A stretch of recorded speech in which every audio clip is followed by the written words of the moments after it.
예수님께서 여러분과 함께 마테오가 전한 거룩한 복음입니다.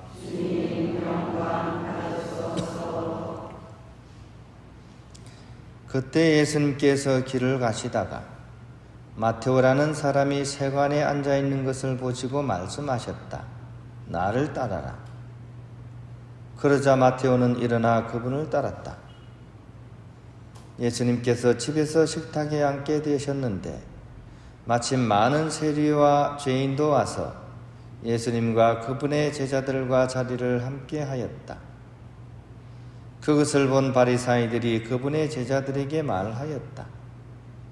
당신네 스승은 어째서 세리와 죄인들과 함께 음식을 먹는 것이요?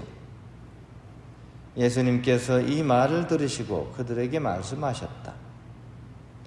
튼튼한 이들에게는 의사가 필요하지 않으나 병든 이들에게는 필요하다. 너희는 가서 내가 바라는 것은 희생제물이 아니라 자비다 하신 말씀이 무슨 뜻인지 배워라. 사실 나는 의인이 아니라 죄인을 부르러 왔다. 주님의 말씀입니다. 평안을 빕니다. 우리는 예수님 말씀을 하도 많이 들어가지고 오늘 예수님께서 하시는 말씀 너무나 당연스럽게 이렇게 받아들이는 경향이 있습니다. 그런데 사실은 내가 유다인이고 또 2000년 전에 그런 유다인의 입장에서 이 예수님 말씀은 사실은 굉장히 받아들이기가 힘든 말씀이에요. 나는 죄인을 부르러 왔다. 의인이 아니라. 이 말씀 어떻습니까? 죄인을 부르러 왔다. 실제로 오늘 복음에서는 세리 마테오를 향해서 다가가시는 예수님을 볼 수 있죠, 그죠? 그 사람의 집에 들어가서 그 사람하고 같이 식사를 하고, 그죠? 어떻게 보면 이제 함께 섞이는 거죠, 그죠? 또 마리아 막달레나도 어떻게 보면 이 당시의 윤리적인 차원에서 보면 결코 가까이에서는 안 되는 사람이죠. 한마디로 만났다고만 해도 스캔들이 크게 번질, 유다의 신문이 있었다면 신문에 대만짝만하게 나올 그런 사건입니다. 그런데 예수님께서는 바로 마리아 막달레나하고도 이렇게 인간관계를 그렇게 맺으십니다. 사실 굉장히 심각한 그런 사건이에요. 단죄해야 될 사람들을 단죄하지 않고 왜 그들과 함께 하려고 하는가? 지금 우리로 보면요, TV에 나오는 막 흉악분들 있죠. 얼굴 막 보여야 된다면 난리치는 사람들 있잖아요. 그런 사람들한테 예수님이 다가가는 거하고 똑같습니다. 완전히 벌 받아야 되는데 저 정도 받아가지고는 정의가 실현되지 않는다. 사형 받아야 되는데 겨우 징역 몇 년 때리냐. 우리가 생각하는 그런 사람들한테 예수님이 지금 다가가신 거예요. 그리고 하시는 말씀이 나는 죄인을 부르러 왔다. 오히려 이런 사람들 내 부르러 왔다. 이렇게 얘기하는 거예요. 한통속이 되는 거죠. 그죠? 그런 점에 있어서 참 예수님은 이해하기가 힘든 분입니다.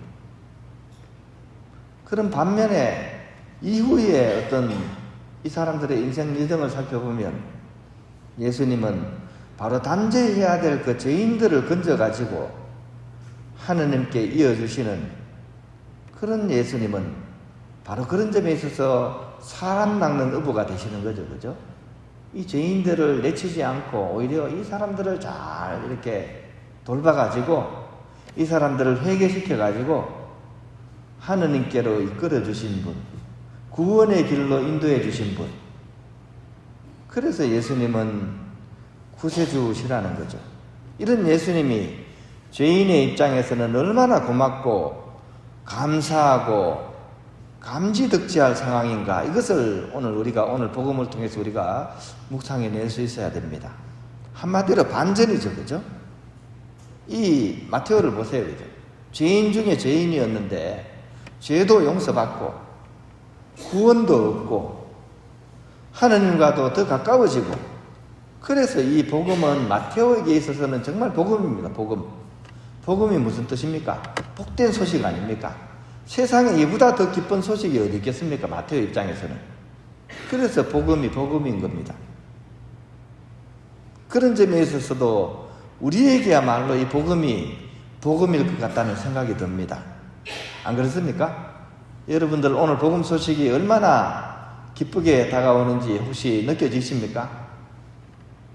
아마 조금 느끼는 사람이 있을 거고 아주 강하게 느끼는 사람이 있을 거예요. 차이가 있습니다. 어떤 차이가? 내가 죄인이라고 생각하는 사람은 이게 진짜 복음이에요. 근데 내가 죄인이라는 죄의식이 없는 사람은 이게 별로 복음이 아닙니다. 맨날 듣던 얘기죠. 아침마당 이야기보다 더 재미없는 그런 이야기입니다. 내가 아는 얘기니까. 근데 내가 죄인이라고 생각하는 사람은 이 복음은 정말 복음입니다. 그럼에도 불구하고 우리는 내가 무슨 죄인 하는 생각이 내 마음속에 있어요. 내가 무슨 죄인이냐. 증거를 대라. 근데 이렇게 얘기하면 그 사람이 진짜 죄인입니다. 왜냐하면 이 조선시대 때 사또가 그죠? 죄인을 앉혀놓고 하는 얘기가 있죠. 뭡니까? 해볼까요? 같이. 자, 시작. 네가 네 죄를 알렸다. 좀 이상하긴 해요. 조선시대 때는 사또가 자기가 기소도 하고 자기가 결정을 내려. 그대로 얘기 안 하면 고문하고 좀 이상한 방식이긴 해요. 그죠? 근데 이 말마디는 사실 성찰할 수 있는 말마디예요. 네가 네 죄를 알렸다.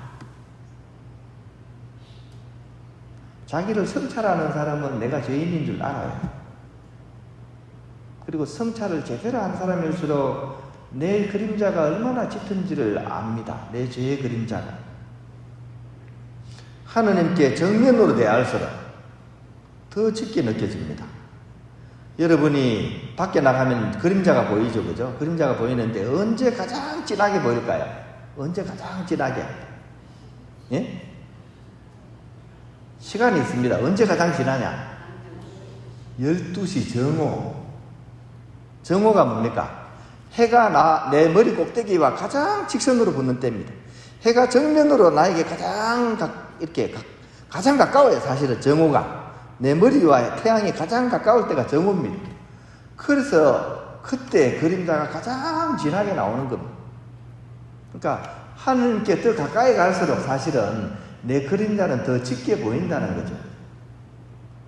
그걸 모르니까 어떻게?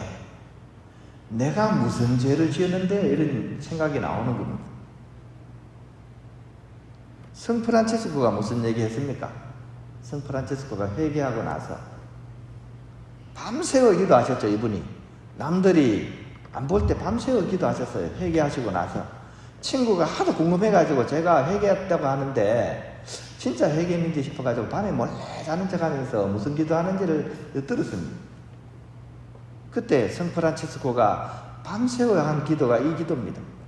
하느님, 당신은 누구이시고 벌레만도 못한 저는 누구입니까? 라고 질문을 한 겁니다. 하느님, 당신은 누구시고 이 죄 많은 벌레만도 못한 저는 누구입니까? 라고 밤새워 기도하셨다는 거예요.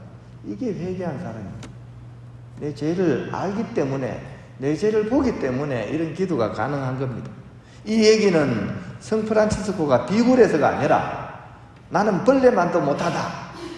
자기를 막 낮춰보는 것처럼 보이잖아요. 이거는 비굴해서가 아니라 사실은 하느님과 더 가까워졌기 때문에 또 그렇게 할수록 하느님과 더 가까워지는 비결이 있기 때문에 이 성인은 밤새워 이 기도를 하신 겁니다.